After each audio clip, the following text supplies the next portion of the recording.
After these things God tested Abraham and said to him, Abraham. And he said, Here I am. He said, Take your son, your only son Isaac, whom you love, and go to the land of Moriah, and offer him there as a burnt offering on one of the mountains of which I shall tell you. So Abraham rose early in the morning, saddled his donkey, and took 2 of his young men with him and his son Isaac. And he cut the wood for the burnt offering, and arose and went to the place of which God had told him. On the 3rd day Abraham lifted up his eyes and saw the place from afar. Then Abraham said to his young men, Stay here with the donkey. I and the boy will go over there and worship and come again to you. And Abraham took the wood of the burnt offering and laid it on Isaac his son. And he took in his hand the fire and the knife. So they went both of them together. And Isaac said to his father Abraham, My father. And he said, Here I am, my son. He said, Behold the fire and the wood, but where is the lamb for a burnt offering? Abraham said, God will provide for himself the lamb for a burnt offering, my son. So they went both of them together. When they came to the place of which God had told him, Abraham built the altar there, and laid the wood in order, and bound Isaac his son, and laid him on the altar on top of the wood.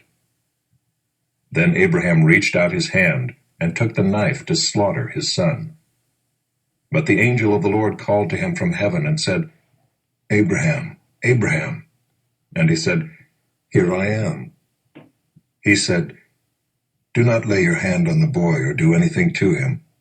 For now I know that you fear God, seeing you have not withheld your son, your only son, from me. And Abraham lifted up his eyes and looked, and behold, behind him was a ram, caught in a thicket by his horns. And Abraham went and took the ram, and offered it up as a burnt offering instead of his son. So Abraham called the name of that place, The Lord will provide. As it is said to this day, On the mount of the Lord it shall be provided. And the angel of the Lord called to Abraham a second time from heaven, and said, By myself I have sworn, declares the Lord, because you have done this and have not withheld your son, your only son, I will surely bless you, and I will surely multiply your offspring as the stars of heaven, and as the sand that is on the seashore. And your offspring shall possess the gate of his enemies, and in your offspring shall all the nations of the earth be blessed, because you have obeyed my voice. So Abraham returned to his young men, and they arose and went together to Beersheba. And Abraham lived at Beersheba. Now after these things it was told to Abraham, Behold, Milcah also has borne children to your brother Nahor, Uz his firstborn, Buz his brother, Kemuel the father of Aram, Kesed, Hazo, Pildash, Jidlaph, and Bethuel. Bethuel fathered Rebekah. These 8 Milcah bore to Nahor, Abraham's brother. Moreover his concubine, whose name was Reumah, bore Tebah, Gaham, Tahash, and Maacah.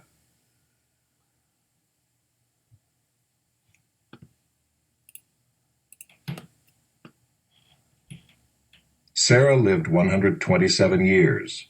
These were the years of the life of Sarah. And Sarah died at Kiriath Arba, that is Hebron, in the land of Canaan. And Abraham went in to mourn for Sarah, and to weep for her. And Abraham rose up from before his dead, and said to the Hittites, I am a sojourner and foreigner among you. Give me property among you for a burying place, that I may bury my dead out of my sight. The Hittites answered Abraham, Hear us, my lord, you are a prince of God among us.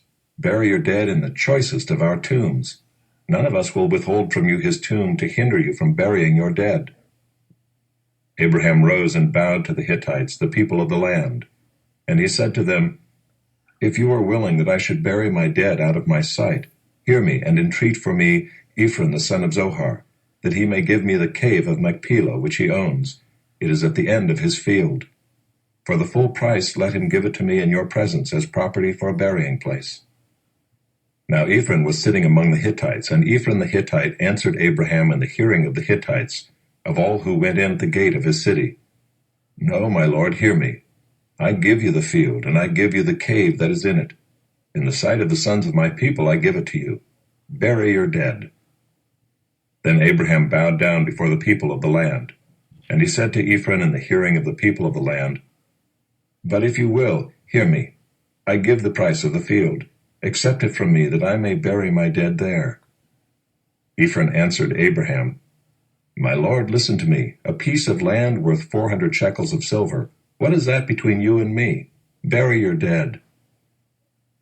Abraham listened to Ephron, and Abraham weighed out for Ephron the silver that he had named in the hearing of the Hittites, 400 shekels of silver, according to the weights current among the merchants. So the field of Ephron in Machpelah, which was to the east of Mamre, the field with the cave that was in it and all the trees that were in the field throughout its whole area, was made over to Abraham as a possession in the presence of the Hittites, before all who went in at the gate of his city. After this, Abraham buried Sarah his wife in the cave of the field of Machpelah east of Mamre, that is Hebron, in the land of Canaan. The field and the cave that is in it were made over to Abraham as property for a burying place by the Hittites.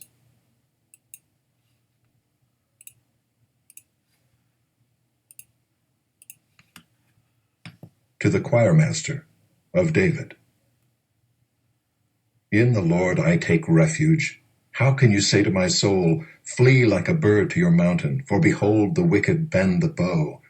They have fitted their arrow to the string, to shoot in the dark at the upright in heart. If the foundations are destroyed, what can the righteous do? The Lord is in his holy temple. The Lord's throne is in heaven. His eyes see, his eyelids test the children of man. The Lord tests the righteous, but his soul hates the wicked and the one who loves violence. Let him rain coals on the wicked, fire and sulfur and a scorching wind shall be the portion of their cup. For the Lord is righteous. He loves righteous deeds. The upright shall behold his face.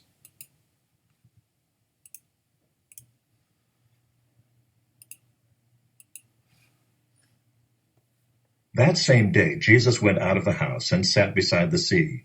And great crowds gathered about him, so that he got into a boat and sat down. And the whole crowd stood on the beach. And he told them many things in parables, saying, A sower went out to sow. And as he sowed, some seeds fell along the path, and the birds came and devoured them. Other seeds fell on rocky ground where they did not have much soil, and immediately they sprang up, since they had no depth of soil. But when the sun rose, they were scorched. And since they had no root, they withered away. Other seeds fell among thorns, and the thorns grew up and choked them. Other seeds fell on good soil and produced grain, some 100-fold, some 60, some 30. He who has ears, let him hear. Then the disciples came and said to him, Why do you speak to them in parables? And he answered them, To you it has been given to know the secrets of the kingdom of heaven. But to them it has not been given. For to the one who has, more will be given, and he will have an abundance. But from the one who has not, even what he has will be taken away. This is why I speak to them in parables, because seeing they do not see, and hearing they do not hear, nor do they understand. Indeed, in their case, the prophecy of Isaiah is fulfilled that says, You will indeed hear, but never understand. And you will indeed see, but never perceive. For this people's heart has grown dull, and with their ears they can barely hear, and their eyes they have closed, lest they should see with their eyes, and hear with their ears, and understand with their heart, and turn, and I would heal them. But blessed are your eyes, for they see, and your ears, for they hear. For truly I say to you, many prophets and righteous people longed to see what you see, and did not see it, and to hear what you hear, and did not hear it. Hear then the parable of the sower. When anyone hears the word of the kingdom and does not understand it, the evil one comes and snatches away what has been sown in his heart. This is what was sown along the path. As for what was sown on rocky ground, this is the one who hears the word and immediately receives it with joy. Yet he has no root in himself, but endures for a while, and when tribulation or persecution arises on account of the word, immediately he falls away. As for what was sown among thorns, This is the one who hears the word, but the cares of the world and the deceitfulness of riches choke the word, and it proves unfruitful. As for what was sown on good soil, this is the one who hears the word and understands it. He indeed bears fruit and yields in one case 100-fold, in another 60, and in another 30. He put another parable before them, saying, The kingdom of heaven may be compared to a man who sowed good seed in his field. But while his men were sleeping, his enemy came and sowed weeds among the wheat and went away.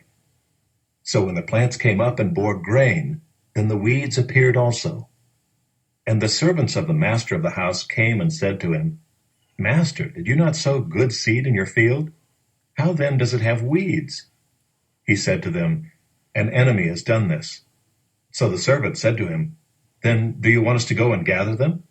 But he said, No, lest in gathering the weeds you should root up the wheat along with them. Let both grow together until the harvest, and at harvest time I will tell the reapers, Gather the weeds first, and bind them in bundles to be burned, but gather the wheat into my barn. He put another parable before them, saying, The kingdom of heaven is like a grain of mustard seed, that a man took and sowed in his field. It is the smallest of all seeds, but when it has grown, it is larger than all the garden plants, and becomes a tree, so that the birds of the air come and make nests in its branches. He told them another parable. The kingdom of heaven is like leaven that a woman took and hid in 3 measures of flour, till it was all leavened. All these things Jesus said to the crowds in parables. Indeed, he said nothing to them without a parable. This was to fulfill what was spoken by the prophet. I will open my mouth in parables. I will utter what has been hidden since the foundation of the world. Then he left the crowds and went into the house. And his disciples came to him, saying, Explain to us the parable of the weeds of the field. He answered, The one who sows the good seed is the Son of Man.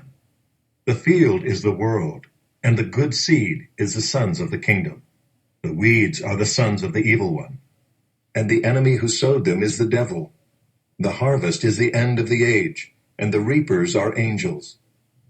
Just as the weeds are gathered and burned with fire, so will it be at the end of the age.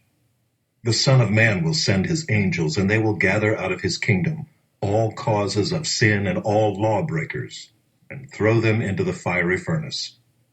In that place there will be weeping and gnashing of teeth. Then the righteous will shine like the sun in the kingdom of their Father. He who has ears, let him hear. The kingdom of heaven is like treasure hidden in a field, which a man found and covered up. Then in his joy he goes and sells all that he has and buys that field. Again, the kingdom of heaven is like a merchant in search of fine pearls, who, on finding one pearl of great value, went and sold all that he had and bought it. Again, the kingdom of heaven is like a net that was thrown into the sea and gathered fish of every kind. When it was full, men drew it ashore and sat down and sorted the good into containers, but threw away the bad. So it will be at the end of the age. The angels will come out and separate the evil from the righteous, and throw them into the fiery furnace. In that place there will be weeping and gnashing of teeth. Have you understood all these things? They said to him, Yes. And he said to them, Therefore every scribe who has been trained for the kingdom of heaven is like a master of a house, who brings out of his treasure what is new and what is old.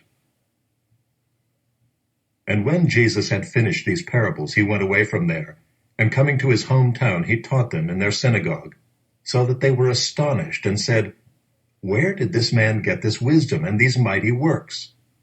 Is not this the carpenter's son? Is not his mother called Mary? And are not his brothers James and Joseph and Simon and Judas? And are not all his sisters with us? Where then did this man get all these things? And they took offense at him. But Jesus said to them, A prophet is not without honor except in his hometown and in his own household. And he did not do many mighty works there because of their unbelief.